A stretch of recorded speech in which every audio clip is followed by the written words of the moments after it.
Très bien, bah, écoutez, bienvenue sur ce webinaire qui est, en ce qui concerne qui clôture, en tout cas, vous avez eu l'occasion de voir Benoît Dudrain et Véronique Vidal, donc par rapport aux interventions.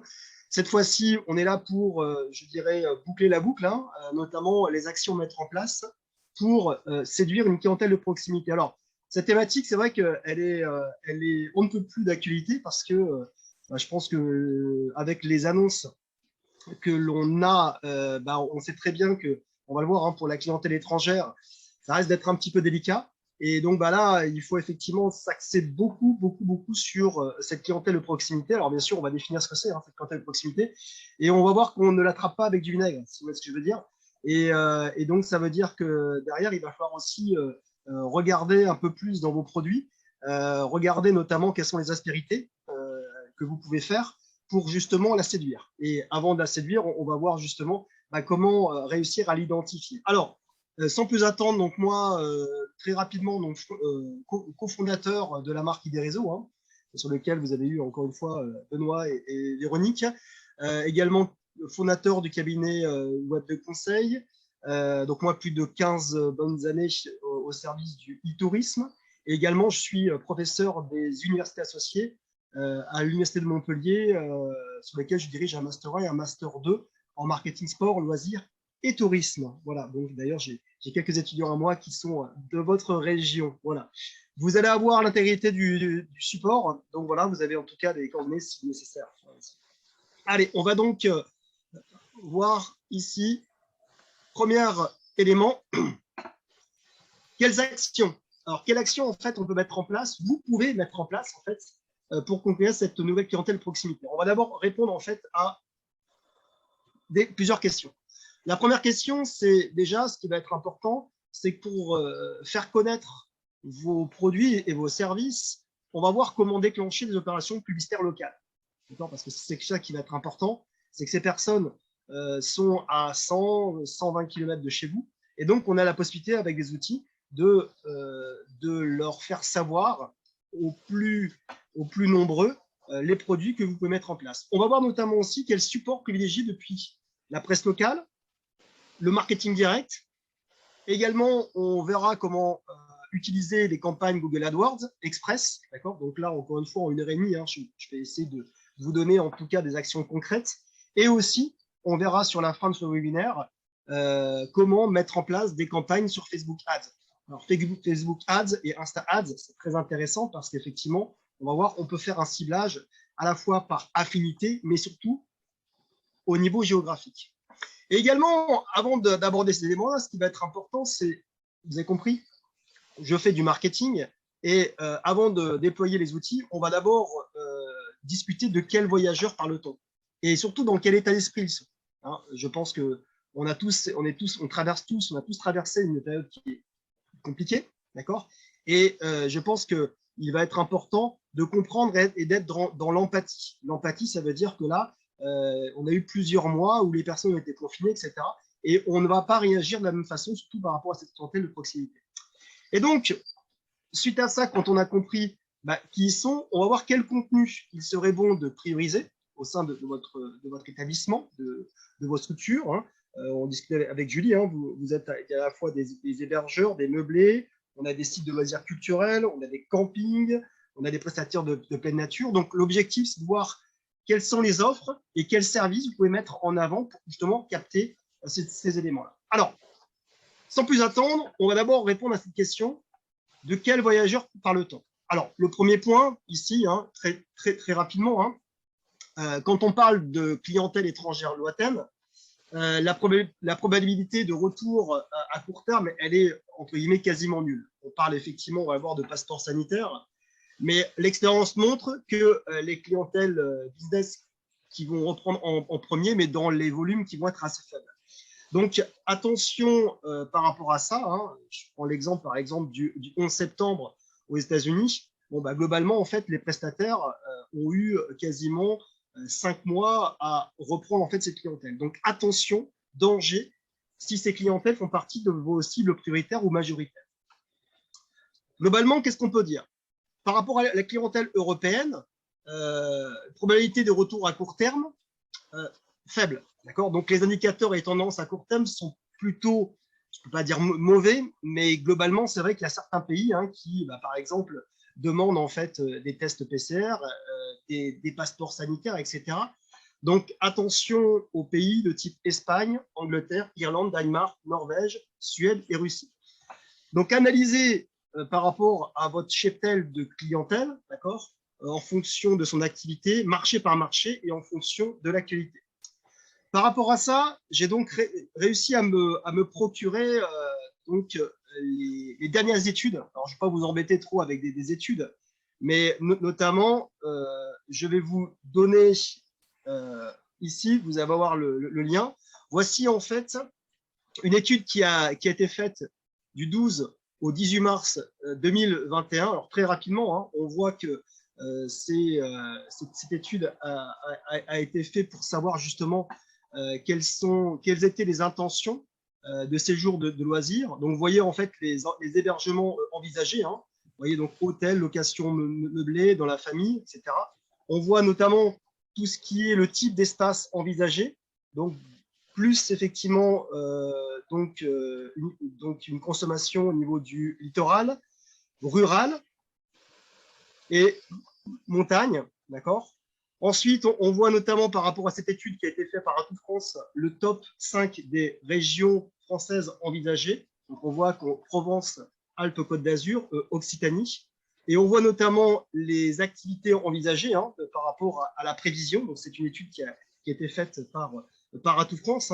On voit que globalement, les séjours vont être plutôt à base de repos et de farniente, des activités de plein air en milieu naturel, des visites culturelles et vous voyez le reste.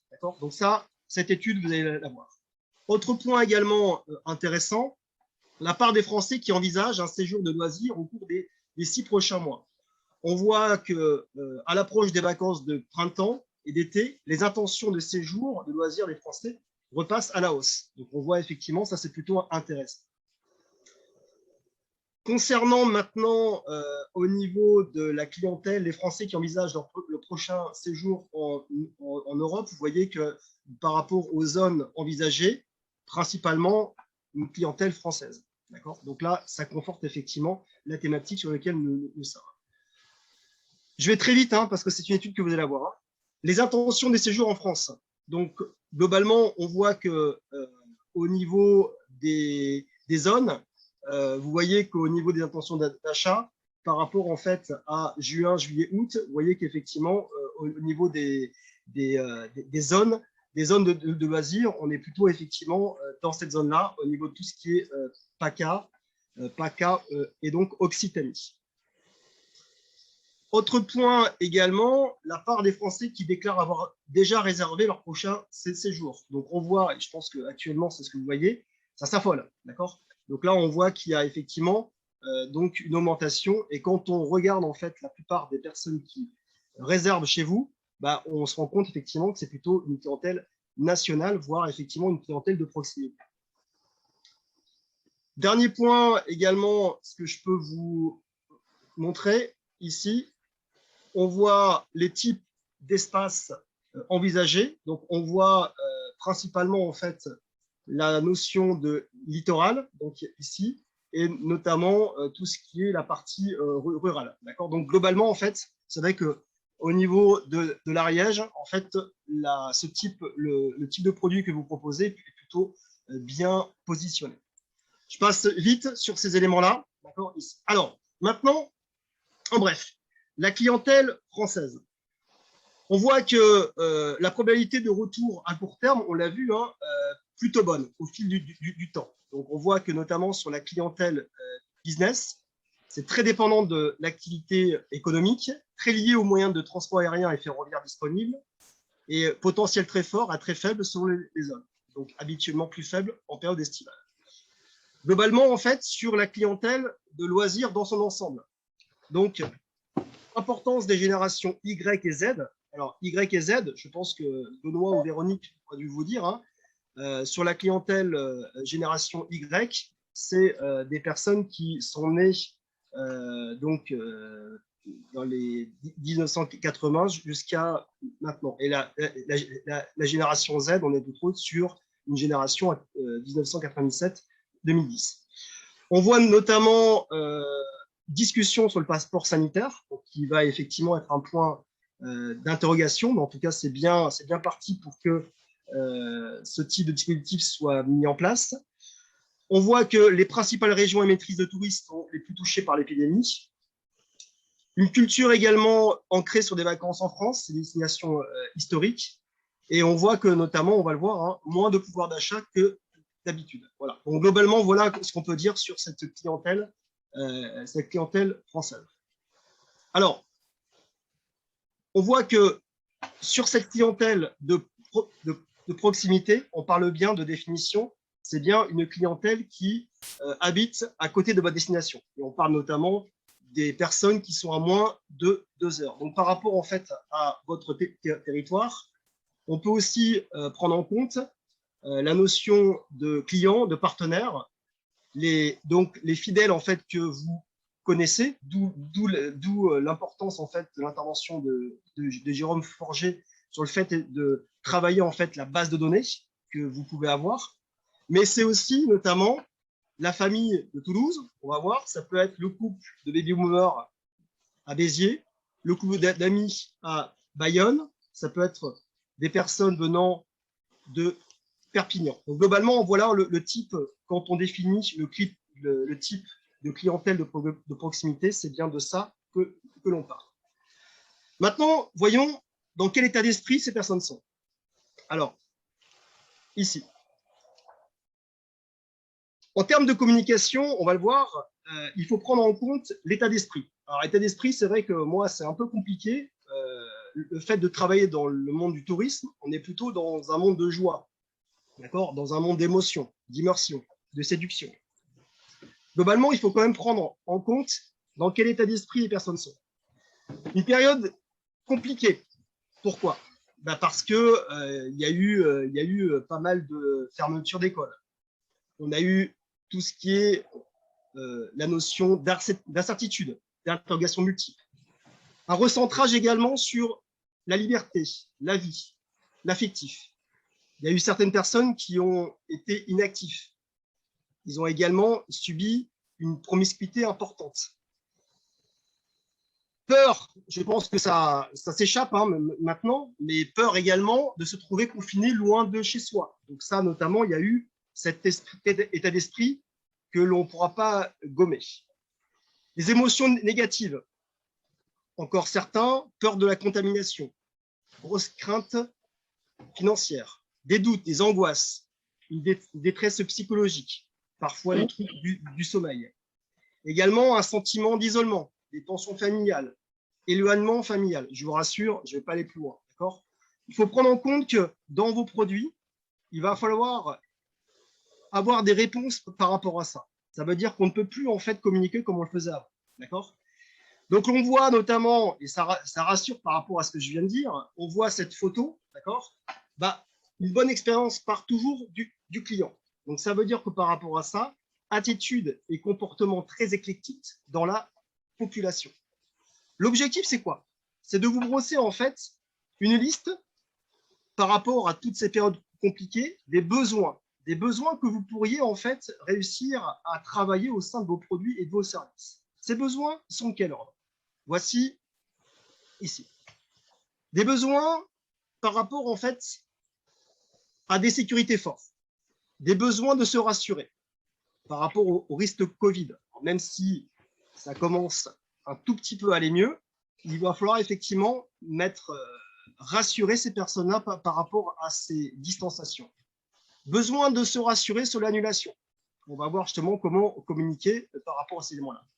Besoin de partir à proximité. Besoin de promotion. Besoin d'espace et de liberté. Besoin d'immersion, nature et de verre. Besoin de respirer, d'activité physique. Besoin d'activité culturelle. Besoin de fuir la foule. Besoin de se relâcher. Besoin de légèreté. Donc ça, déjà, c'est des éléments sur lesquels on va pouvoir travailler en termes de promotion, de publicité et notamment d'essayer de voir au sein de vos produits si on peut avoir des réponses par rapport à ces premiers besoins. D'autres besoins également, besoin d'affectif, besoin d'empathie, besoin de se retrouver en famille, besoin de se retrouver entre amis, besoin de sens, consommer de façon raisonnée, circuit court, des comportements responsables, écologiques, altruisme, des besoins de valeurs essentielles, solidarité, humilité, authenticité, joie, vérité, transparence, des besoins de simplicité et de fluidité. Donc globalement, en fait, cette liste à l'après-vert, et j'en ai terminé, d'accord, c'est vraiment des éléments de contexte. Et par rapport à ces besoins-là, vous voyez, hein, quelle expérience pour répondre à ces besoins chez soi et autour de soi. Voilà globalement, je pose en fait, c'est à de dire en fait un pavé dans la mare pour vous faire réagir. Je le fais exprès. Alors, je vous assure que ça ne me fait pas plaisir de prendre les mots que je viens d'utiliser, qui sont des mots que j'espère gommer rapidement de mon langage. Mais globalement, il faut comprendre que vous devez maintenant communiquer différemment, d'accord, et prendre en compte l'état d'esprit des voyageurs qui vont venir chez vous. Julie, à ce stade-là, est-ce que tu as des questions par rapport à ces éléments de contexte-là? Pour l'instant, non. Pas de remarques et pas de questions. Très bien, je continue. Alors maintenant que vous avez compris l'état d'esprit, l'empathie de cette clientèle de proximité, voyons comment adresser ces offres à cette clientèle de proximité et quels sont en fait les leviers de communication possibles. Alors le premier point, ce qui va être important, c'est de prendre en compte ici une méthodologie qui va être importante. Donc vous allez voir une intervention avec la collègue de l'ADT Ariège-Pyrénées sur la partie référencement de nature. Il faut comprendre une chose, c'est quels sont les leviers qui vont vous permettre d'avoir du trafic au sein de vos pages, d'accord, de vos pages et de vos fiches produits. Le premier point, et c'est ce qui va être ce qu'on va dévoiler aujourd'hui, c'est notamment tout ce qu'on appelle les leviers payants. Alors, les leviers payants sont de plusieurs ordres. Le premier élément, c'est tout ce qu'on appelle, on va le voir, la publicité payante. Ça veut dire qu'on va utiliser en fait la régie publicitaire de Google, Google AdWords, Google Express, c'est ce qu'on va faire en démonstration. L'objectif, c'est de faire des campagnes publicitaires répondant justement aux besoins que l'on vient de voir, dans l'objectif de ramener du trafic sur vos fiches produits. Également, vous avez un autre levier qui sont les publicités sur les médias sociaux. Ça veut dire qu'en gros, vous faites un post, on va le voir ensemble, sur Facebook, Instagram, et vous allez faire en sorte de sponsoriser, de booster cette publication. Et pour ça, vous allez dire, je fais cette publication et j'adresse, on va le voir, cette publication à des personnes qui sont à 150 km de chez moi et qui ont telle ou telle affinité. Donc ça va permettre effectivement à ces personnes qui ont ce type de profil de voir dans leur fil d'actualité votre publicité. Également, vous avez des leviers payants qui sont des campagnes d'emailing. Donc là, notamment, Jérôme va largement vous en parler. Ça veut dire que par rapport à une possible base de données que vous avez structurée au sein de votre structure, vous allez faire des campagnes d'emailing. Alors, les campagnes d'emailing, c'est très simple. Je les place dans des leviers payants parce que soit vous utilisez donc des plateformes payantes, et ce que je vous recommande, soit vous allez acheter en fait des bases de données. C'est pour ça que c'est une couleur rouge. Et également, vous avez, pour certains, la possibilité d'utiliser ce qu'on appelle des marketplaces. Donc, c'est notamment tout ce qui est les OTA, Online Travel Agency. C'est du booking, c'est du bon coin, etc. C'est des plateformes dont l'objectif, c'est de ramener du trafic. Et le fait de mettre vos offres, derrière, vous avez une commission que vous devez rétrocéder à ces acteurs. Voici pour la partie levier payant. Julie, je vois que mon oreillette commence à vibrer. Je t'écoute. C'est ça. on a Vivian du Chalet Lundamont qui demande quels sont les coûts en fait de ces différentes publicités payantes qui, à Alors, certains moments, pourraient alors aborder ce sujet-là. les coûts, en fait, il n'y a pas de coût forfaitaire. Ça dépend, en fait, quelle est l'audience que vous voulez y mettre. D'accord? Si, par exemple, vous voulez toucher des grandes métropoles de type, par exemple, on l'a vu, Toulouse, Bayonne, d'accord, Montpellier. Bah, effectivement, plus vous ciblez des grosses métropoles et plus vous allez avoir une audience forte. Et plus la plateforme va vous faire payer cher. Donc, en gros, c'est là où l'objectif, c'est de faire en sorte d'avoir, d'une part, des produits et des services par rapport à vos fiches produits qui soient ciblés précisément par rapport à une population précise. D'accord? Donc, ça qui va être important. Parce que si vous voulez toucher une clientèle de Toulouse, Montpellier et de Bayonne, d'accord, c'est plutôt une clientèle urbaine. Il faut faire en sorte, effectivement, d'avoir des produits qui leur correspondent. D'accord? Sinon, vous allez payer des coûts au clic qui vont être prohibitifs. Et lorsque la personne va débarquer, en tout cas sur vos fiches produits, bah, globalement, ils ne vont pas trouver un argumentaire qui leur correspond. Donc, globalement, pour répondre simplement, c'est vous, et je vais vous montrer, qui décidez de mettre l'audience que vous voulez. Plus vous ciblez et plus c'est cher. D'où l'intérêt de trouver des fenêtres de tir intéressantes. Ça, on va le voir dans la suite de l'atelier. Julie, est-ce que tu as d'autres questions? Très bien. Alors, ça, on va largement le développer, en tout cas, par rapport à ce webinaire dédié justement à cette clientèle de proximité. Et l'autre partie, pour ça que je ne vais pas trop insister pour éviter d'être sur les plates-bandes de McDonald's, c'est ça? Voilà, hein, Julie, c'est ça, hein, ici. Magda, oui, Magda. Voilà. C'est donc ici tous les leviers dits naturels ou, j'aime pas le mot gratuit, naturel, d'accord, organique. Donc, premier élément, vous avez ce qu'on appelle le bouche à oreille. Les personnes qui vous ont entendu parler de vous et qui vont directement taper l'adresse de votre site sur la barre de navigation. D'accord? Donc là, bouche à oreille, ça veut dire que déjà, il y a eu un gros travail de notoriété qui a donc été fait. Vous avez également les optimisations, ce sera l'autre atelier, liées au moteur de recherche. C'est-à-dire que vous avez vos fiches produits, vous avez mis des mots-clés, d'accord? Et les robots vont scanner ces mots-clés pour indexer favorablement ces pages dès que la personne va taper une requête sur les moteurs de recherche. Vous avez également les médias sociaux naturels. Ça veut dire que vous mettez des posts de façon naturelle en utilisant des techniques d'hashtag, de notification, etc. L'objectif, c'est d'augmenter la viralité de façon naturelle du post. L'objectif, encore une fois, c'est de ramener sur vos pages. Également, possibilité pour certains d'utiliser ce qu'on appelle du contenu marketing.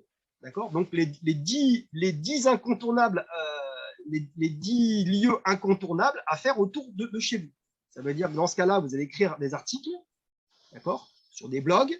L'objectif, c'est de faire des liens qui renvoient sur vos fiches produits. Donc, vous allez acquérir du trafic via du contenu marketing. Et pour terminer, très, très peu utilisé par les sociopros, que vous êtes, c'est l'utilisation de forums et de sites de partage. Vous ne pouvez pas imaginer la richesse que vous pouvez acquérir grâce à ce trafic-là. Ça veut dire quoi? Ça veut dire que moi, par exemple, j'utilise beaucoup des forums de type auféminin.com ou doctissimo.com. Il y a un nombre de questions, surtout en ce moment, auféminin.com, des familles qui se disent, tiens, avec mes enfants, je ne peux pas partir très très loin de chez moi. Est-ce que vous pouvez me recommander des activités que je peux faire avec mes enfants, à vélo, etc., etc. Et en fait, il n'y a personne qui répond en fait à ces questions. Et l'objectif, si vous êtes professionnel, eh ben, ça pourrait être intéressant de dire, ben voilà, vous avez ça, ça, ça, et d'inciter les personnes de façon timide, d'accord, il ne faut pas trop y aller à coup de bazooka, si vous voyez ce que je veux dire. L'objectif, c'est de ramener la personne vers vos pages où vous lui proposez de continuer sa lecture sur votre site. D'accord? Voilà. Donc ça, en fait, j'ai brossé tous les leviers qui vont vous permettre d'acquérir du trafic sur votre site Internet. Julie, à ce stade-là, est-ce que tu as des questions? Non, pas de nouvelles questions, Arnaud. Voilà. Donc ça, c'est important parce que c'est ce qui va vous permettre de populariser le plus possible vos fiches produits. D'accord? Alors, la prochaine présentation ne va pas vous plaire, hein. Ça c'est clair, mais je suis dans mon rôle. Est-ce que franchement, vous pensez que par rapport à ces stratégies d'acquisition de trafic, est-ce que vous pensez sérieusement que ce type d'arborescence, d'accord, de votre site internet est complètement adapté? Je m'explique. Vous avez une page d'accueil, des catégories, des rubriques. Ça veut dire que par exemple, une page d'accueil classique, vous avez tous vos produits, d'accord, catégorie 1, 2, 3, 4, et ensuite on peut descendre dans vos rubriques pour voir vos fiches produits. Est-ce que vous pensez sérieusement que cette stratégie-là convient en fait à cette arborescence-là? Je vous la pose en direct. Vous en pensez quoi? En fait, je vous dis ça parce que je suis convaincu que votre site internet ressemble à ça. Je me trompe ou pas? Vous êtes ce qu'on appelle du marketing de l'offre.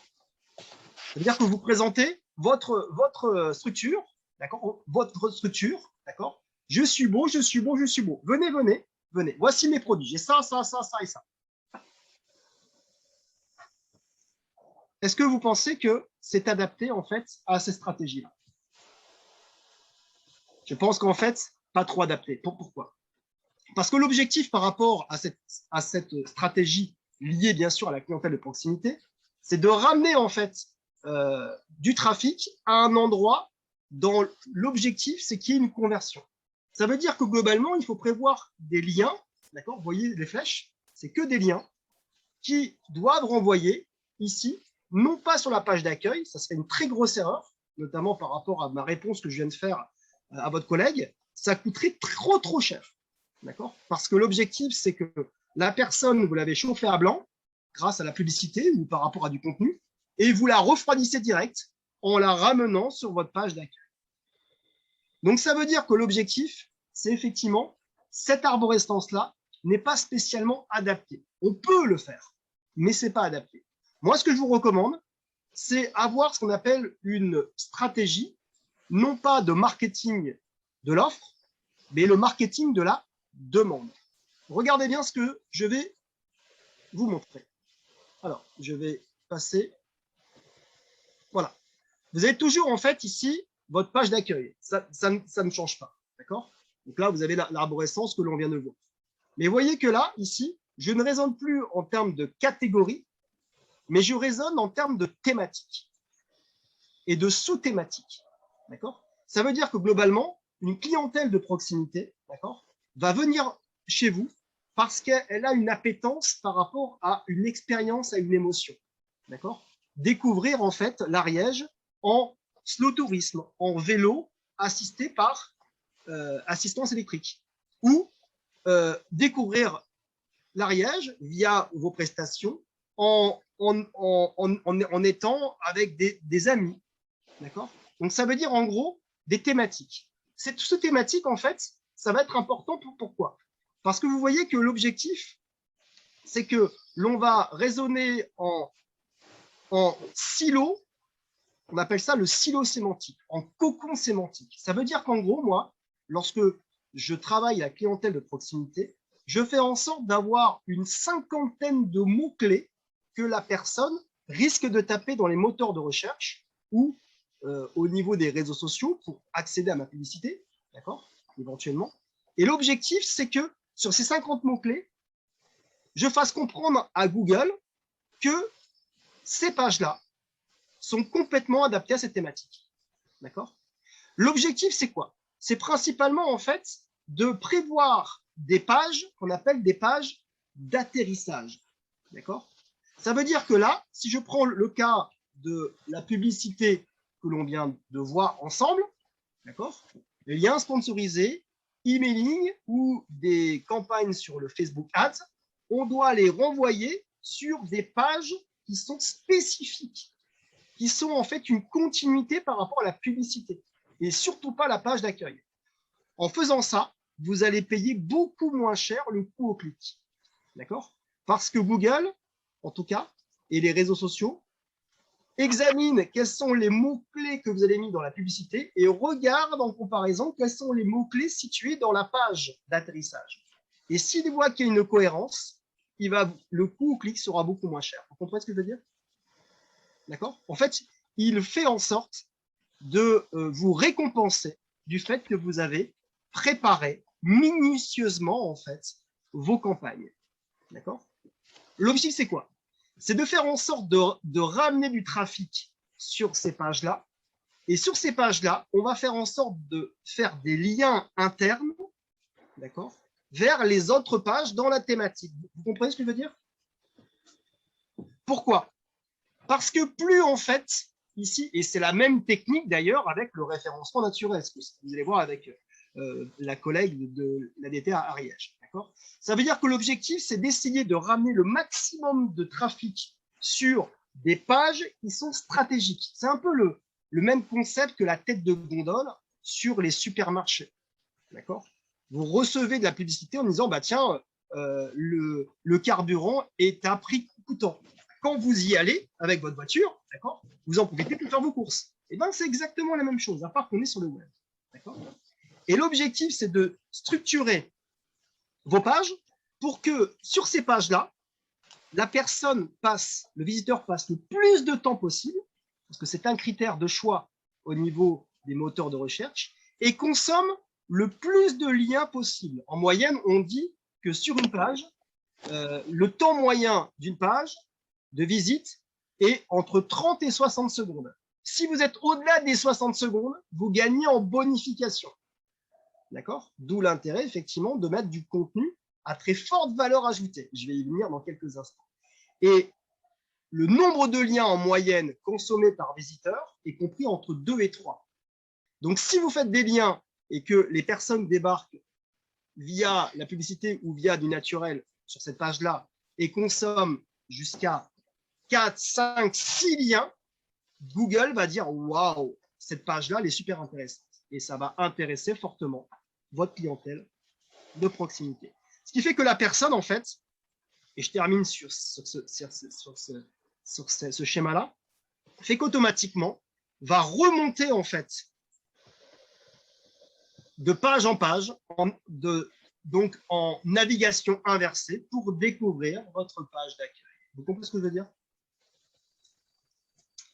Julie, est-ce que c'est à ce stade-là, il y a des questions?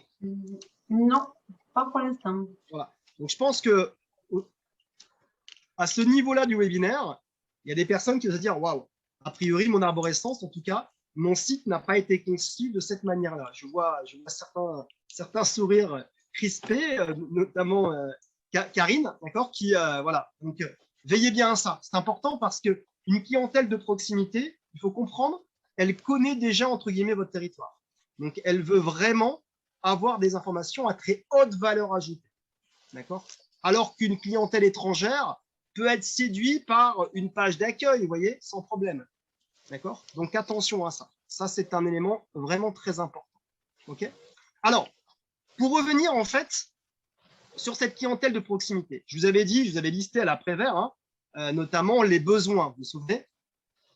La notion d'expérience, elle est super importante, d'accord? Surtout par rapport à cette clientèle. Cette clientèle, en fait, elle est très sensible, d'accord? Parce qu'elle connaît votre territoire. Elle est déjà venue, d'accord? Et on ne va pas aborder vos produits de la même façon qu'une clientèle étrangère. Une clientèle étrangère, rien que le fait de venir chez vous, elle est émerveillée. Et elle a des étoiles dans les yeux, d'accord? Alors que quelqu'un qui habite à 80 km de chez vous, les étoiles dans les yeux, il faut lui envoyer du lourd, d'accord? Donc moi, le conseil que je vous donne par rapport à cette clientèle de proximité, vous devez essayer, c'est pas essayer, c'est une obligation, de réécrire vos offres sous l'angle de l'expérience. Et vous devez essayer de sélectionner les expériences à vivre chez vous, dans votre destination, et écrire en pensant à la problématique de recherche sur les moteurs de recherche et sur les régies publicitaires, d'accord? Par rapport à ce fameux silo sémantique, cocon sémantique, d'accord? En raisonnant par rapport à la thématique et la sous-thématique, d'accord? Donc, ça veut dire que l'objectif, c'est que plus vous faites ça, plus effectivement, l'autre atelier va vous servir, c'est comment retravailler vos photos sur le smartphone. Julie, c'est bien ça, il y a un autre atelier qui est prévu, qui va vous permettre de sublimer vos photos. D'accord? Et l'objectif, c'est que vous allez pouvoir les envoyer sur Facebook, Instagram, Twitter, newsletter, etc. Dont l'objectif étant, c'est que vous voyez là, par exemple, j'ai pris une impression écran d'un site, d'accord, qui, très simplement, regardez en termes de thématique, il développe famille à vélo, une journée à vélo au travers des alpages. À vos herbiers, rien de tel qu'une gaufre au miel de pissenlit. Marche à l'ombre, une micro-activité dynamique. Osez le bike park, tester ses performances. Rouler jeunesse.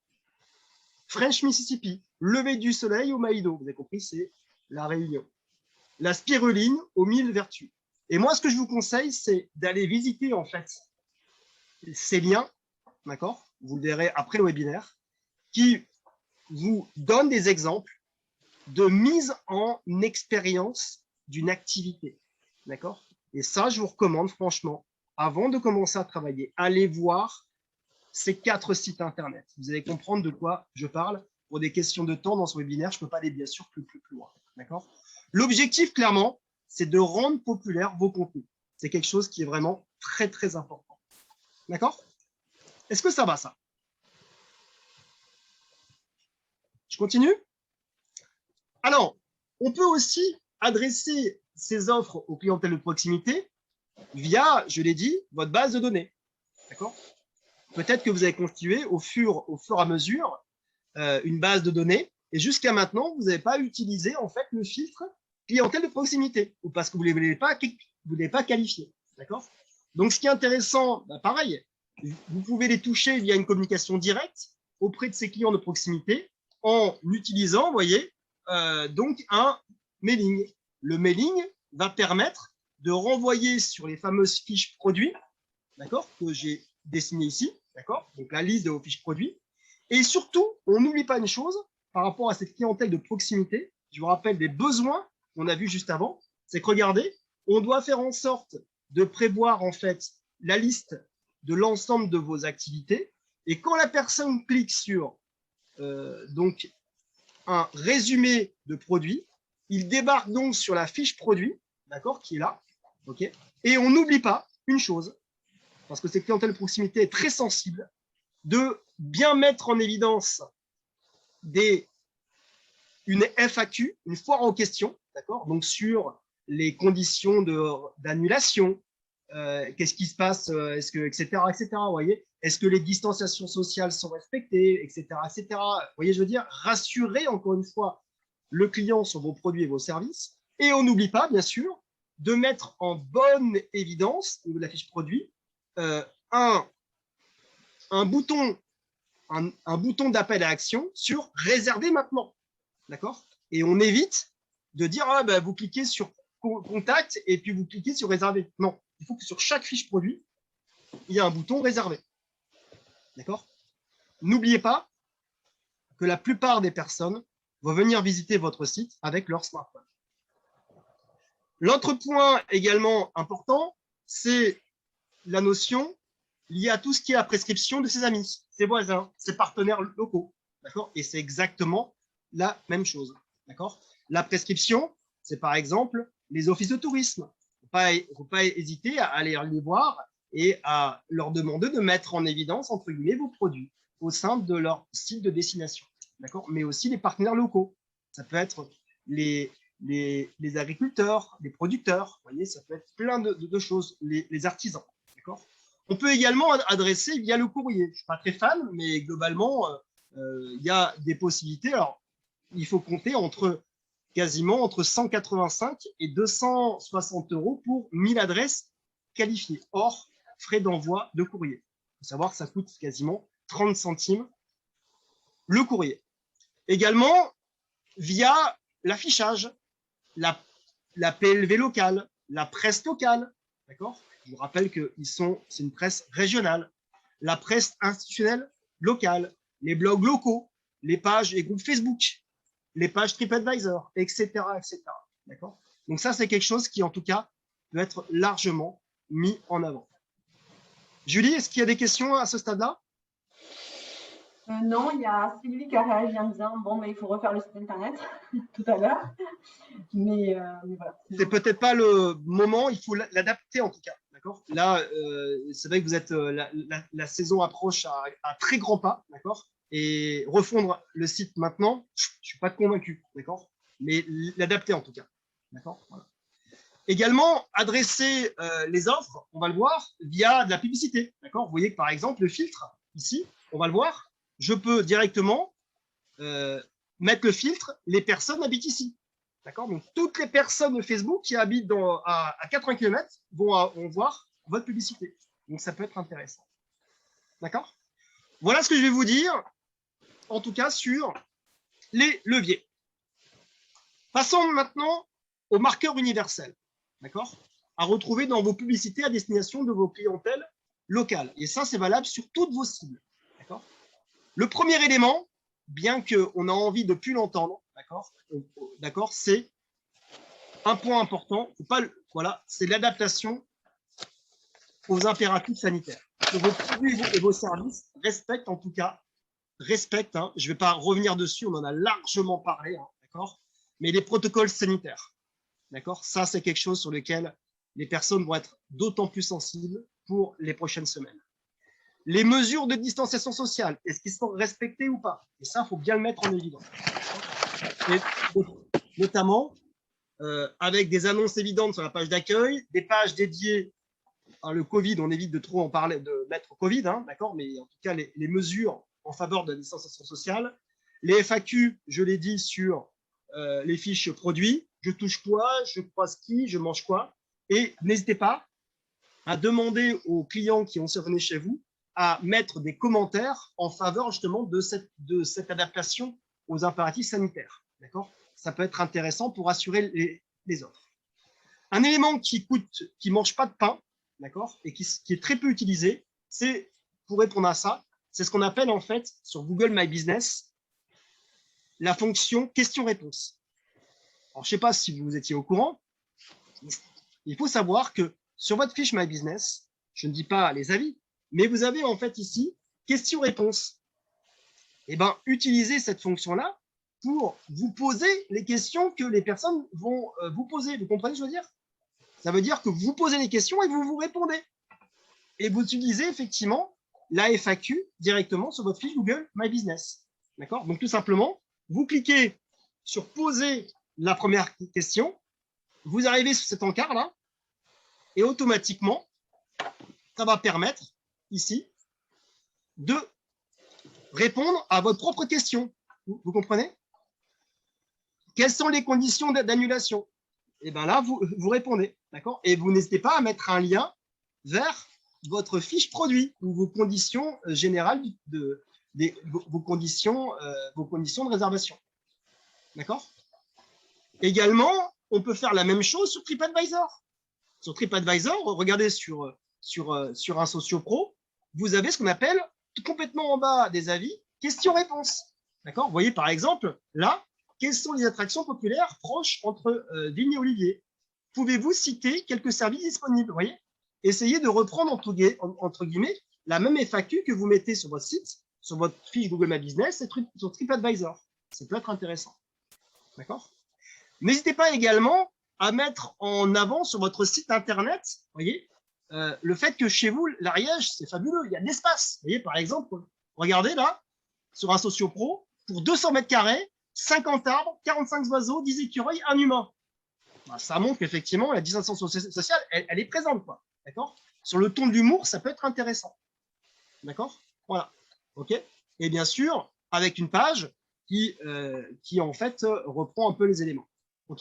Donc ça, c'est pour répondre au premier besoin de réassurance. D'accord? Je vous rappelle, dans les besoins, sa clientèle de proximité, elle va être très, très vigilante par rapport à cet argument. Le deuxième élément, vous avez compris, l'adaptation aux besoins d'espace, de nature et de liberté. D'accord? Vous devez impérativement enrichir la présentation de votre offre et valoriser votre environnement. Vous êtes dans un site qui est fabuleux. Vous êtes béni des dieux par rapport à ça, au niveau d'Ariège. J'adore votre endroit. D'accord? Mais mettez-le. D'accord? Ça veut dire dans le choix des images, les balades nature au départ de votre établissement, les spots naturels à découvrir absolument à proximité, les spots de pique-nique. D'accord? Surtout là, là, pour le week-end, hein, les restaurants ne sont pas toujours. Voilà, donc, donc la mise à disposition d'équipements, de paniers, des nappes. Vous voyez, c'est tout bête, mais ça peut être super intéressant et ça va enrichir l'expérience de cette clientèle de proximité. Les bénéfices de l'usage des espaces privatifs mis à disposition juste pour vous, par rapport à ces clients-là. Cette clientèle, elle va être très friande de ça. Communiquer sur la densité au mètre carré, des expériences à vivre chez vous ou juste à côté. D'accord? Donc, par exemple, je prends le cas ici, à Couserans-les-Pyrénées. Ben, regardez, hein, ils mettent, voilà, ici, 100 km de sentiers, balade et randonnée, balade familiale, GR10, lac et sommet. Vous voyez? Donc, tout de suite sur la page d'accueil. Donc, ça veut dire que principalement, on met en évidence la particularité géographique au regard des besoins. D'accord? Également, réécrire en fait vos offres, je vous rappelle, en répondant aux besoins post-confinement. D'accord? Ça veut dire qu'ici, quand je vous montre en fait ces deux visuels, ayez une réflexion sur les mots-clés que l'internaute peut taper dans sa recherche.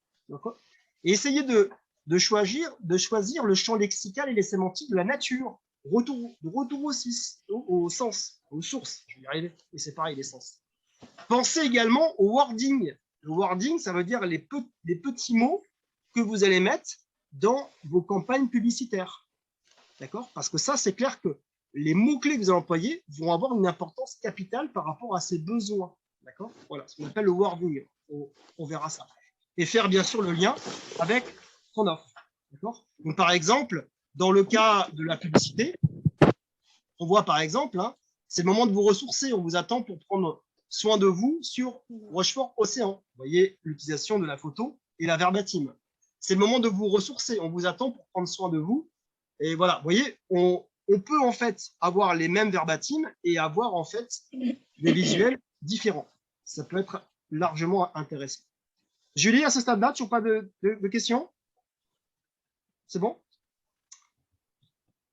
Troisième marqueur universel, c'est l'adaptation, je vous l'ai dit, au besoin de se retrouver. D'accord? Cette clientèle de proximité, elle veut s'offrir une parenthèse chez vous, une coupure. D'accord? Elle veut faire en sorte de breaker. D'accord? Donc, ça veut dire très souvent la notion de ressourcement, retour à l'essentiel et de break doit être présent dans les mots-clés que vous allez utiliser dans les campagnes publicitaires ou dans vos pages. D'accord? Et soit on le fait en couple, avec ses enfants, ou avec la famille ou ses amis, en mode tribu. L'objectif, c'est vraiment de s'offrir une parenthèse et l'importance de s'éloigner des tracas du quotidien, des courses, du linge, faire à manger, enfin tout ce qu'on a subi, entre guillemets. Et nous, ce qu'on a envie, c'est de voir chez vous, au sein de vos produits, par rapport à ces clientèles de proximité, ce type de visuel. Regardez, moi qui ai des enfants, je peux vous dire que ça, vous mettez ça, je clique tout de suite et je viens vous voir. D'accord? Répondre aux besoins par rapport au fait que, voilà, vous voyez, je veux dire, on est vraiment sur le champ lexical de la sémantique du partage, l'ensemble, la tribu, la famille. D'accord? C'est quelque chose qui va être vraiment important. D'accord? Donc là, on voit notamment cette petite fille qui, voilà, vas-y, d'accord? C'est ce qu'on peut vivre chez vous, et ben on le fait. D'accord? Bon, en plus, avec l'appui qu'on a eu, c'est facile. Hein. Voilà. Je continue. Ensuite, on peut aussi répondre par rapport à ces visuels. Vous voyez, le fait que le partage ensemble, les retrouvailles, d'accord, ici, d'accord. Donc ça, par exemple, si votre structure le permet, vous voyez, vous allez avoir un avantage concurrentiel par rapport à vos concurrents qui vont parler que de leur équipement. Vous voyez, le fait que dans la chambre, si je prends le cas, il y a une table, un lit, une télé et une fenêtre. C'est pas ça qu'on veut, c'est ça qu'on veut, d'accord, par rapport à ces clientèles de proximité. Ok. Ça peut être ça aussi. Toujours 6, hein, pas plus de 6. Hein. Regarde sur les photos, hein. J'ai mis 6 personnes à chaque fois. D'accord? Voilà. Donc, le champ lexical de la relation à l'humain, de soi et de ses proches. D'accord? Et penser effectivement à faire le lien par rapport à son offre. D'accord? Ça peut être également au niveau de l'ensemble. D'accord? Les couples ont passé des moments un peu difficiles là. D'accord? Bah, si vous pouvez proposer ce moment d'émotion, je pense que ça peut être intéressant. D'accord? Donc voilà, de pouvoir communiquer un peu différemment. D'accord? Ici. Donc là, par exemple, sur un site internet, ça peut être ça. Nos idées de séjour. Envie de vous retrouver juste tous les deux, faire le plein de nature et de grands espaces, envie d'un week-end intense en Ariège, vous voyez, ça peut être intéressant. Et là, on arrive sur ce qu'on appelle les pages d'atterrissage. D'accord? Et là, derrière, quand vous faites ça, eh ben, c'est facile de pouvoir faire de la publicité via Facebook, etc. Vous voyez, par exemple, regardez hein, sur les grands groupes, hein, Sandaria vous emmène sur les routes les plus beaux paysages de France. Quelle destination avez-vous choisi? Vous voyez? Et globalement, en fait, voilà. Donc là, avec le wording, avec des liens, des visuels, d'accord? Et donc, globalement, tout ce qui donne envie, d'accord, de partir. Est-ce que ça va, ça? Julie, toujours pas de questions? Allez, passons maintenant, quatrième marqueur universel. Cette clientèle, en fait, de proximité, elle est très, très friande également de sens, d'accord? L'attente de sens dans sa consommation. Donc, des enjeux forts, engagement éco-responsable, le vrai, le sain, le circuit court, d'accord? Parce qu'effectivement, cette crise sanitaire a fait cette prise de conscience, d'accord? Donc, les besoins de se sentir et de pouvoir se revendiquer consommateurs, d'accord? Il ne veut plus être dans sa passivité, surtout pour des personnes qui habitent à quelques kilomètres de chez vous, d'accord? Donc ça, n'hésitez pas à bien le mettre en évidence sur vos produits et vos services. Voilà, ici. Les plus-values, cette fois-ci, au-delà de ces marqueurs universels, on a vu 4, il y a un point encore plus important. Et si vous ne le faites pas, c'est pas que vous allez vous planter, mais la communication ne va pas être très bonne. C'est de plus en plus en fait on cible une clientèle proche, et plus cette notion est importante. Je ne suis pas un touriste. J'habite à 100 km de chez toi. Ne me prends pas pour un touriste. Surtout pas. D'accord?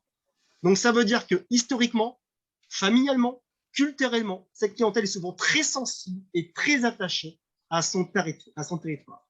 Elle en fait partie. D'accord? Comme vous. D'accord? Donc, ça veut dire que globalement, vous devez transcender votre produit. D'accord? Surtout par rapport à ça. Et notamment, on en parlait avec le CERTEL, justement, les responsables marketing, on se rend compte que certains produits, en ce moment, malheureusement, subissent des reculs de 1 ou 2 points sur les avis. Parce que globalement, les personnes qui sont des clientèles de proximité, qui consomment des produits qui n'ont pas été adaptés pour eux, sont frustrés. Ils se disent, mais il m'a pris pour un touriste, et qu'est-ce qui se passe? Ils mettent des avis. Et là, vous descendez en point. Donc, attention à ça, parce que c'est très flagrant. Et actuellement, on est à 2 points de recul par rapport à ce que c'était il y a 1 an et demi. Donc, attention à ça, il faut bien le prendre en compte. Bilan, je ne suis pas un touriste, comment on peut faire face à ça? Accéder à des produits, à des offres, des services uniquement pour eux. C'est des horaires spéciaux, de la privatisation, accès à des lieux inhabituels, le petit clocher avec la clé du clocher, mais rien que pour vous, hein, d'accord? Ça va vous permettre effectivement de travailler le mode expérience. Donc globalement, ça peut être quoi? Ça peut être, par exemple, aussi, il faut prendre en compte une chose, c'est que les personnes de proximité, la plupart, en ont déjà mangé leur quota de vacances, d'accord? Et il faut prendre aussi en compte qu'ils ne vont pas pouvoir, certains, occulter la notion de boulot. Mixophore entre travail, loisirs et séjour. D'accord? Beaucoup de gens vont devoir avoir cette schizophrénie de passer des vacances en famille, mais ils vont devoir continuer à travailler. D'accord? Donc, si vous offrez du Wi-Fi, etc., et des espaces dans votre établissement permettant aux personnes de travailler, ne serait-ce que la matinée, eh ben, ça peut être un avantage aussi très intéressant par rapport à ces clientèles de proximité. D'accord? Ici. Donc, ça, c'est un peu une réponse donc assez donc intéressante. Est-ce que ça va, cette partie-là? Julie, toujours pas de De questions? Bon, donc ça veut dire s'il n'y a pas de questions, c'est que c'est clair. Voyons maintenant vous avez compris dans quel état d'esprit, voyons maintenant quelle offre pour cette clientèle de proximité et les pistes possibles. Alors, je vais donner quelques-uns, hein, parce qu'en 1 heure et demie, je peux pas aller plus loin, mais globalement, ici, ça peut être par exemple, je prends le cas ici, voilà. Par exemple, j'ai parlé de wording, d'accord, juste ailleurs et juste à côté. Donc, par exemple, si vous souhaitez cibler, vous êtes un hébergeur et vous souhaitez cibler, par exemple, des habitants de la destination, bah, par exemple, sur le wording, vous voyez, le texte, c'est 105 caractères et le titre, c'est 25 caractères. Vous avez besoin de changer d'air après 2 mois de confinement, ça se comprend. Et si, pour une fois, vous partiez en séjour à côté de chez vous, pas besoin de prendre le train, l'avion ou faire de centaines de kilomètres pour sortir vraiment en vacances. Pas besoin d'aller loin pour se recentrer sur l'essentiel. Vous nous connaissez peut-être de nom, mais vous n'êtes sans doute jamais venu chez nous. Nous croyons à l'entraide et au circuit court. Nous pensons que la recommandation est la meilleure des publicités. Si vous êtes capable de structurer et de sculpter en fait ce warning-là dans vos publicités, vous allez effectivement attirer l'attention à cette clientèle de proximité. Autre point, notamment, je vois par rapport à des prestataires de pleine nature, et ben, globalement, si vous voulez attirer en fait des personnes de Toulouse, d'accord, qui sont à quelques kilomètres, dizaines de kilomètres, par exemple, c'est ce qu'on est en train de travailler actuellement avec des prestataires à côté de Montpellier, d'accord. C'est par exemple, vous avez besoin de changer d'air après X mois de confinement, etc. Et là, notamment, on peut tout simplement créer une offre, l'offre Rivière by Night, pour les habitants proches des gorges de l'Hérault et des gorges du Tarn. Vous voyez. Et donc, ça veut dire qu'au lieu d'aller chercher le canoë de 9h à 11h, comme c'est prévu, eh ben, vous faites des 5 à 7 à partir de 17h jusqu'à 20h, d'accord, avec la frontale. Et vous prévoyez un panier pique-nique avec des produits du terroir, avec le bon vin qui vient, la bonne nappe. Et vous dites, pas besoin, vous faites 4-5 km, vous arrêtez sur la petite plage, vous mettez à tel endroit. Vous allez voir, ça va être fabuleux. Mais ça va marcher, vous comprenez? Il faut réussir à réinventer en tout cas vos offres pour aller dans ce sens-là. Est-ce que ça va, ça? Toujours pas de questions, Julien. Donc, je continue. Hein, ici. Alors, voyons maintenant ici la notion. Alors, je termine parce que j'aime bien la notion de VTT. D'accord? Donc, c'est pareil.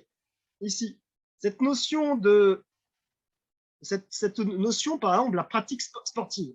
Moi, par exemple, qui pratique le VTT, d'accord, globalement, si j'ai quelqu'un qui me dit, mais viens, je vais te faire visiter, je vais te faire découvrir des nouveaux sentiers. Je lui dis, attends, moi, je pratique le VTT depuis 15 ans, tu vas me faire découvrir des nouveaux sentiers à 80 km de chez moi? Je n'y crois pas. Dans ce cas-là, regardez le wording que vous pouvez faire. Parce que juste à côté de chez vous, vous croyez connaître par cœur le massif, je vais vous prouver l'inverse. Parce qu'il y a tout à côté des boucles VTT impossibles à faire en une journée. Vous comprenez ce que je veux dire? C'est-à-dire que vous incitez à dire, non mais tu penses connaître ton territoire, moi je vais te montrer.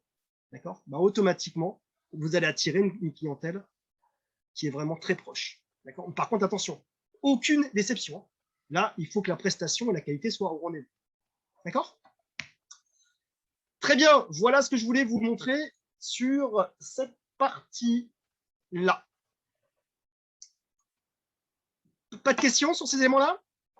Alors, maintenant que vous avez un peu le mode d'emploi, voyons maintenant comment fonctionne. Alors, maintenant, on passe sur la version un peu technique de ce webinaire. À distance, ce n'est pas évident, mais je vais vous montrer quand même.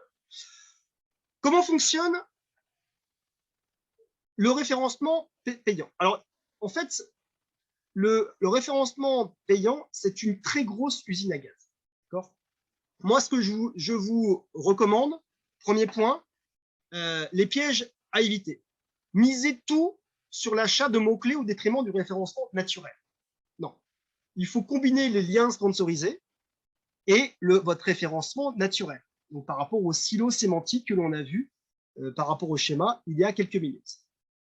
Choisir que un ou des mots hautement concurrentiels serait une très grosse erreur. surtout par rapport à ces clientèles de proximité. Si vous choisissez le mot hôtel plus la localité, ce n'est pas ça que les personnes de proximité vont taper. D'accord? Donc, évitez, ça serait une erreur et ça coûterait très, très cher. Croire que l'achat de liens sponsorisés a un impact sur le référencement naturel, c'est faux. Dès que vous arrêtez de payer votre référencement payant, c'est pas, voilà, vous revenez pas à zéro, mais en tout cas, il n'y a aucun impact sur le référencement naturel. Les fausses promesses. Pensez que c'est éternel. C'est pas possible. Croire que la publicité en ligne va révolutionner votre chiffre d'affaires.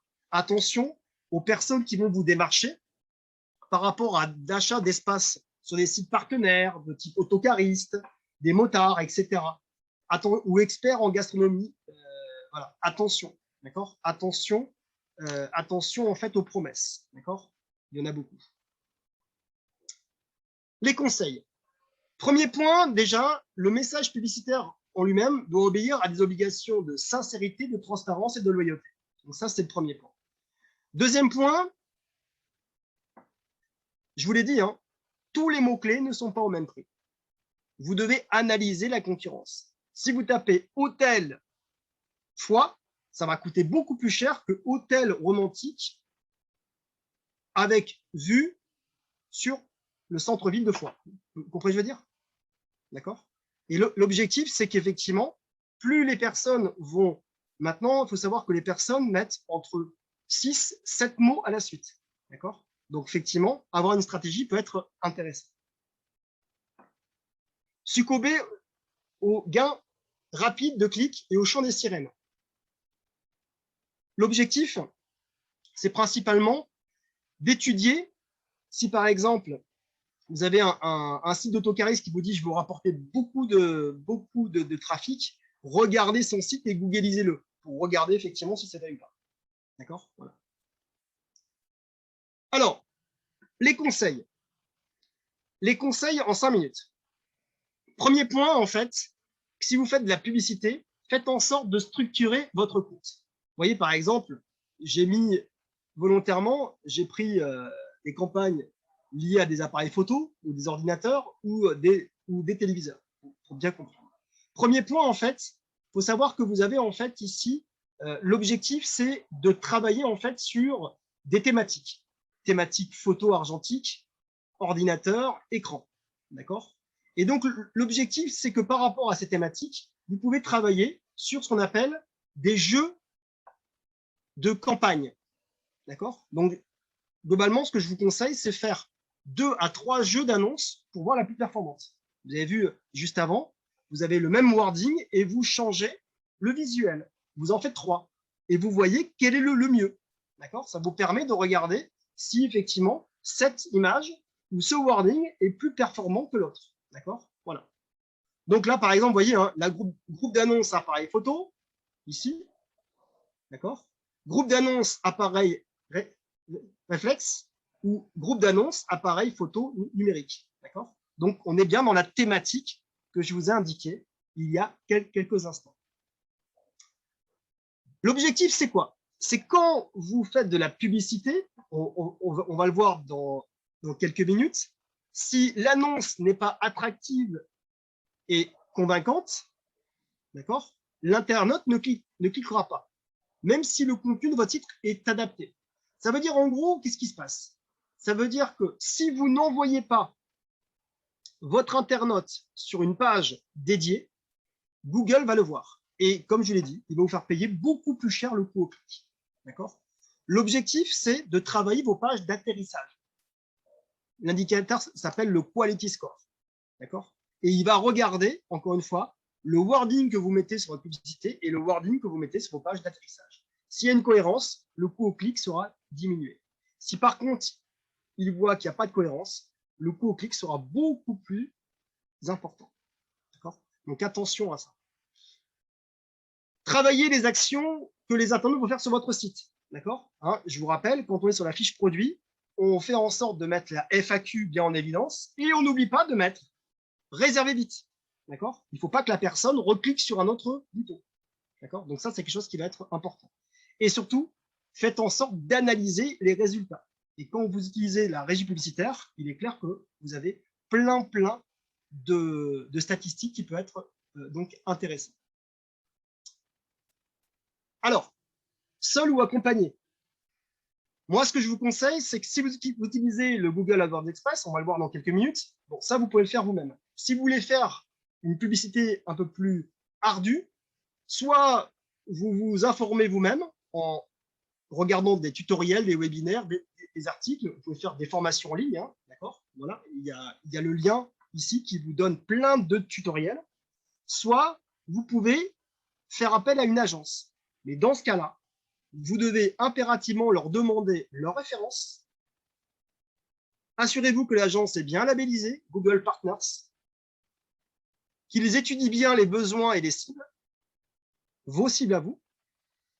Est-ce qu'ils travaillent ce qu'on appelle le Quality Score, d'accord? Donc, cet indicateur qui vont vous permettre de faire varier ce prix. Est-ce qu'ils vous proposent d'optimiser vos pages d'atterrissage? Et est-ce qu'ils mettent en place des jeux d'annonces, d'accord? Et est-ce qu'ils vous envoient des rapports de performance mensuels sur vos campagnes? Ça, c'est le b.a.-ba. Si ces personnes qui vous contactent ne proposent pas ça, fuyez. Ça veut dire qu'a priori, ils ne sont pas très professionnels. Est-ce que ça va, ça? D'accord? Alors, on va voir, il nous reste donc une quinzaine de minutes. On va passer maintenant à la phase technique. Je vais vous montrer très rapidement comment utiliser ce qu'on appelle le AdWords Express. D'accord? Donc, en gros, c'est la puissance de la régie publicitaire de Google, mais dans une solution totalement automatisée. Pas besoin d'être un ingénieur. Donc, le premier point, c'est quoi? Il faut savoir que le Google AdWords Express, c'est la régie publicitaire simplifiée qui vous correspond, d'accord, pour tout ce qui est les TPE, PME et les professionnels du tourisme. C'est globalement 70% des annonceurs. Il fonctionne à partir de votre fiche Google My Business. Il fait lui-même, c'est l'intelligence artificielle qui va choisir les mots-clés en fonction des catégories de votre fiche Google My Business. Vous allez lui définir un budget max par jour, d'accord? Et c'est hyper simple, d'accord? On y va? Ici, j'ai fait pour des questions de temps, j'ai fait des impressions écran ici. Donc, comment ça fonctionne? Vous avez en fait votre annonce, la personne tape une requête, hôtel Nîmes, d'accord? De là, l'annonce est diffusée à la fois sur les résultats de recherche de Google, mais aussi sur Google Maps, et automatiquement, vous allez avoir la publicité, les personnes vont pouvoir directement voir votre numéro de téléphone, etc. Pour accéder à votre Google AdWords Express, vous tapez Google My Business, vous vous connectez sur votre Google My Business, et vous avez ici, regardez, créer une annonce. Vous cliquez dessus. De là, il vous dit, OK, quel est votre principal objectif publicitaire? Recevoir plus d'appels, générer plus de ventes, attirer plus de visiteurs. Donc, moi, dans ce cas-là, j'ai donc choisi générer plus de ventes. De là, vous faites suivant. Il vous dit de quelle entreprise voulez-vous faire la promotion. Donc, si vous n'avez qu'une fiche, très bien. Si vous avez plusieurs, vous le choisissez. Ensuite, il vous dit définissez la zone de ciblage avec deux possibilités. Soit vous avez un lieu précis, d'accord? Soit il vous demande une zone de chalandise, d'accord? Donc là, par exemple, ici, vous pouvez cibler ici, Canet en Roussillon. Vous pouvez choisir en fait des localités, d'accord? Toulouse, si vous le souhaitez, ok? Soit vous dites, je veux avoir ici, vous voyez, entre 25 jusqu'à 65 km autour de chez vous. D'accord? Donc, c'est deux options sur le ciblage géographique. Deuxième point, définissez votre produit. Donc, de quel produit, service souhaitez-vous diffuser l'annonce? Donc, le fait de mettre votre thématique, il va vous proposer des sous-thématiques. Vous voyez que c'est important. Hein? Donc, par exemple, ici, et vous pouvez en fait simplement, et regardez, au fur et à mesure que vous choisissez, il vous dit, voici ton audience, 2 millions. Et plus en fait vous ciblez, vous voyez, on tombe à 76 millions.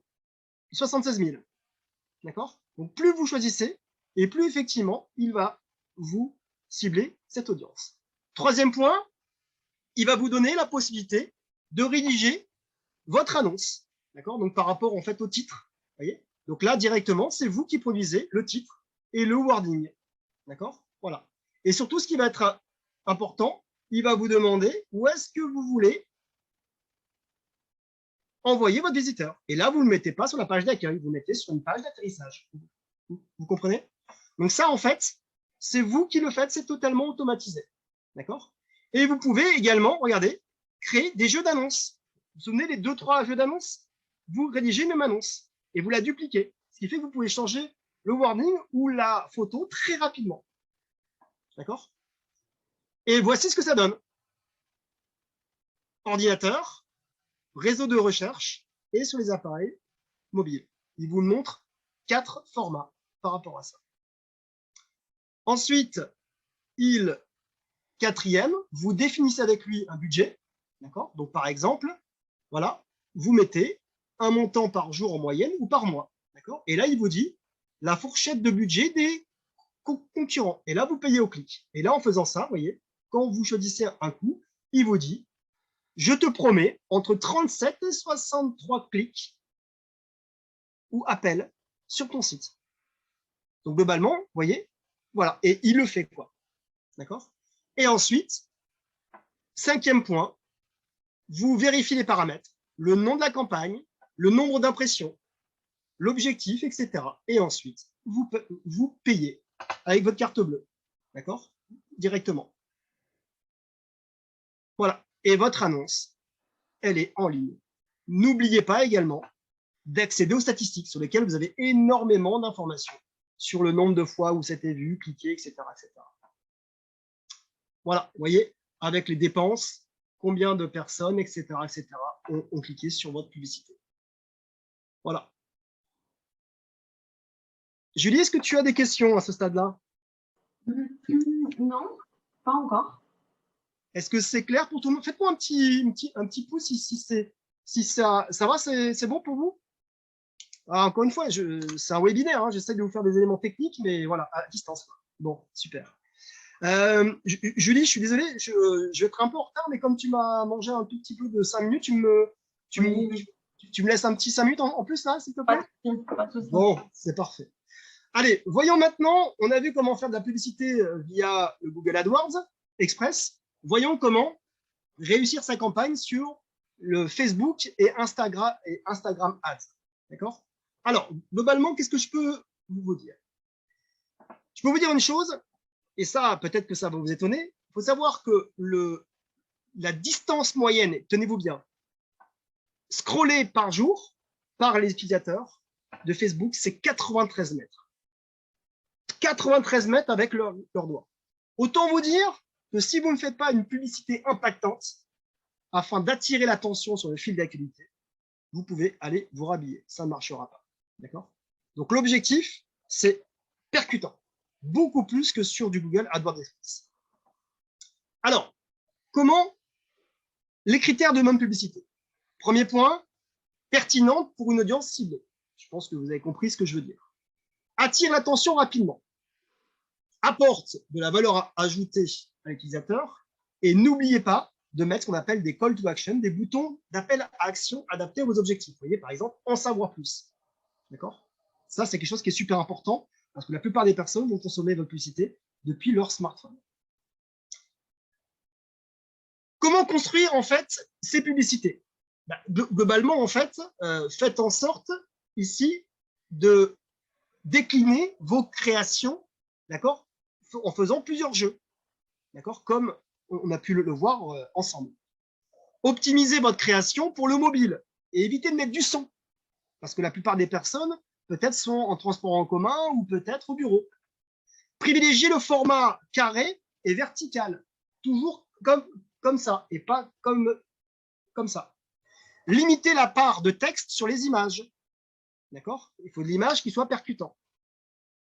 OK? Et dynamiser possiblement vos contenus grâce à la vidéo. D'accord? Si jamais vous pouvez le faire. D'accord? Et globalement, n'hésitez pas à regarder les statistiques pour regarder qu'est-ce qui fonctionne et qu'est-ce qui ne fonctionne pas. OK? Hop. Alors ensuite,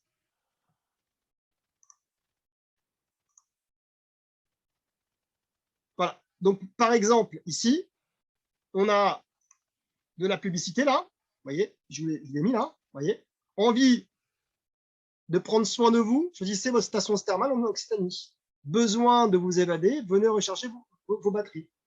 Amateur de trail ou running, participez à notre. Vous voyez, l'objectif, c'est vraiment d'impacter en fait avec des images et un wording qui puisse être en tout cas assez performant et percutant. Ici. Alors, je vais donc vous montrer maintenant deux outils. Les outils que vous pouvez utiliser, vous avez, si vous êtes en panne d'inspiration, vous avez la possibilité de regarder ce que font vos concurrents, ou en tout cas des personnes ou des confrères, avec notamment le Creative Hub, la publicitaire.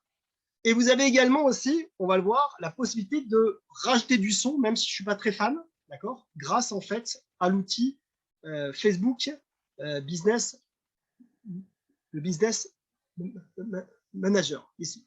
On va donc le voir ensemble. Alors, on va commencer par le premier point, ici. Pour trouver l'inspiration, vous l'aurez le support, hein, vous avez ce site-là qui vous permet en fait de regarder ici quelles sont les campagnes qui sont en cours. Par exemple, vous voyez, j'ai regardé la publicité qu'avait fait Ariège-Pyrénées. D'accord? Donc, vous tapez Ariège-Pyrénées et vous avez toutes les campagnes de Ariège-Pyrénées. Vous voyez, donc ça peut être intéressant comme inspiration. D'accord? Voilà, ici. Vous voyez, par exemple, donc là, on a à la fois les territoires, vous voyez, hein, libres de changer d'horizon, libres de se mettre au vert. Vous voyez, c'est exactement la même chose, à part que c'est des visuels qui changent. OK.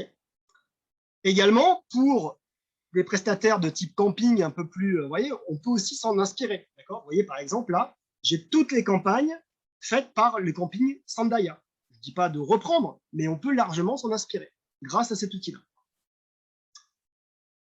Vous avez également la possibilité d'utiliser ce qu'on appelle des maquettes. D'accord. Alors, le fait de cliquer en fait sur ce lien-là, d'accord, vous allez accéder en fait à ce qu'on appelle le Creative Hub et ça va vous permettre ici, il va vous demander plein de, comment dire, il va vous demander le nom de la publicité et quelle page sur laquelle vous voulez faire de la publicité. Et automatiquement, le fait de sélectionner la page en question, là ici, vous allez en fait, il va aller récupérer tous vos visuels de votre page Facebook, d'accord? Et vous allez ici, regardez, hein, également la page Facebook, le compte Instagram, et vous allez choisir le format, vous voyez? Et au fur et à mesure que vous allez sélectionner des éléments, vous allez voir à quoi ressemble votre publicité, d'accord? Là, par exemple, vous voyez, j'ai fait ça hier soir pour le Festival des Lumières qui est à Albi, d'accord? Et automatiquement, vous voyez, je sélectionne en fait une maquette et il me permet de retravailler, vous voyez, recadrer, mettre du texte, un lien, d'accord? Donc automatiquement, c'est très édulcoré pour faire de la publicité, d'accord? Voilà, ici. OK? Moi, ce que je vous recommande vraiment dans la publicité Facebook et surtout Instagram, faites en sorte de ne pas aller au-delà des 20% de texte sur l'image. Si vous mettez plus de 20% de texte sur l'image, automatiquement, vous allez vous faire pénaliser. Et parfois, votre campagne va être refusée par la régie publicitaire de Facebook et d'Instagram. Donc, attention à ça. Je vous ai laissé un lien qui vous détaille bien ce point-là. Ici. Vous voyez, en fait, lui, ce qu'il fait, c'est que l'algorithme scanne le nombre de visuels par rapport au nombre de textes. Et là, a priori, vous voyez, ça, il va automatiquement refuser cette publicité. D'accord? Donc, attention à ça. D'accord? Il faut vraiment respecter, en fait, ces 80% visuel, 80% visuel, 10% texte. Évitez de mettre trop de texte de toute façon. Ici. Pensez, encore une fois, à utiliser des photos avec le wow effect. Vous voyez? Ça marche bien. Très bien.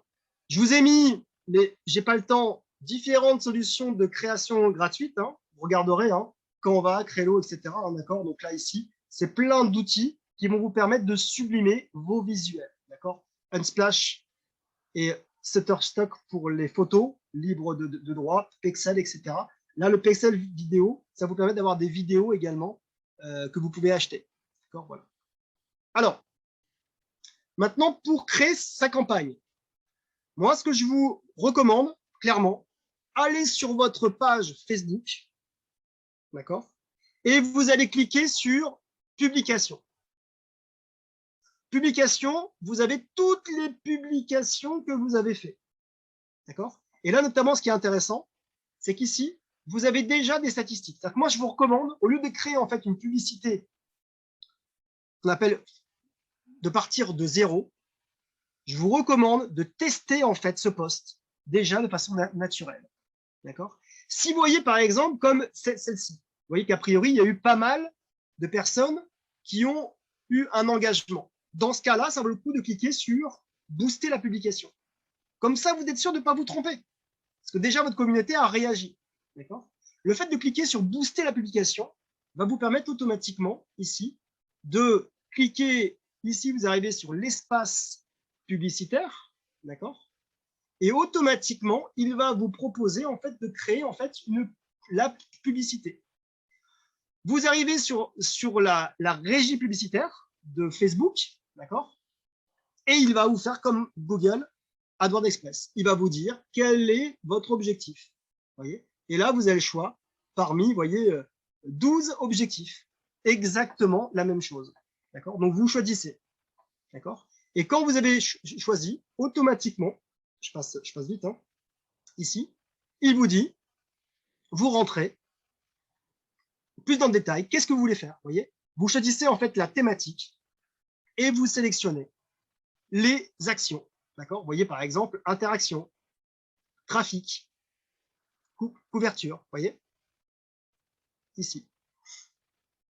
Quand vous avez choisi les actions, il vous dit, OK, quel est le ciblage? Et là, regardez, vous avez la possibilité directement, ici, choisissez où vous voulez générer du trafic. Donc là, sur votre site web, d'accord? Et là, automatiquement, vous voyez, il commence à vous donner une définition de l'audience. Vous voyez, donc là, en faisant ça, il vous dit couverture potentielle, 47 milliards de personnes.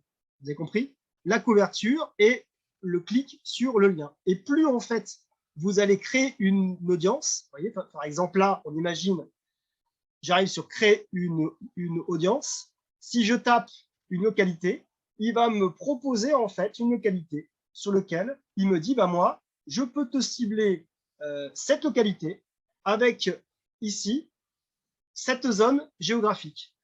D'accord? Ensuite, il va vous proposer l'âge des personnes, de 18 ans à 65 ans. À vous, plus vous affinez et plus effectivement votre campagne publicitaire sera précise. Également, le genre, les hommes ou les femmes. Et surtout, là, ce qui va être intéressant, c'est le ciblage avancé. Est-ce que vous voulez cibler des personnes qui ont une appétence pour le vélo pliant, le vélo électrique, etc., etc. Vous voyez? Et au fur et à mesure que vous choisissez ces critères, vous voyez, votre couverture se réduit. D'accord? Et là, il vous dit, sans intérêt supplémentaire vélo, je peux te faire toucher pas loin de 300 000 personnes. D'accord? Et vous avez compris, on continue à cibler les éléments. D'accord? Voilà. Ici. Quand vous avez fait ces éléments-là, automatiquement, il va vous proposer ici de travailler en fait sur un ciblage qui va être complètement pertinent par rapport à votre campagne. Est-ce que, je vois là, ici, parce qu'après ici, c'est bon. Est-ce que c'est clair pour tout le monde ça? Encore une fois, c'est un webinaire qui se veut pratique, mais à distance, c'est pas simple. Voilà. Donc, je vois que je déborde. Laissez-moi encore une toute petite minute pour terminer, en tout cas, et conclure, Julie, si tu me permets. Voilà. Voilà. Donc, le conseil que je vous donne, vous avez vu, c'est pas très compliqué. C'est juste une question de ciblage et de page d'atterrissage. D'accord? Il faut vraiment réinventer vos produits et faire en sorte de ne pas communiquer comme vous faisiez avant. Pour revenir sur la publicité, les 5 facteurs de réussite. Hein. Le premier, être au clair sur votre objectif de business. Deuxième, structurez vos campagnes, optimisez. Faites en sorte d'optimiser vos campagnes, surtout sur les réseaux sociaux en version mobile. N'oubliez pas de suivre les statistiques qu'on appelle les KPI, les indicateurs de performance. Testez et apprenez. D'accord? Et après, derrière, vous avez d'autres solutions avec des trackers, mais ce n'est pas du tout au programme de ce webinaire. Marathon, hein, quand même, un peu. D'accord? Voilà sur les éléments. Merci pour votre attention. Et puis, je vous laisse, si vous avez des questions, voilà ici.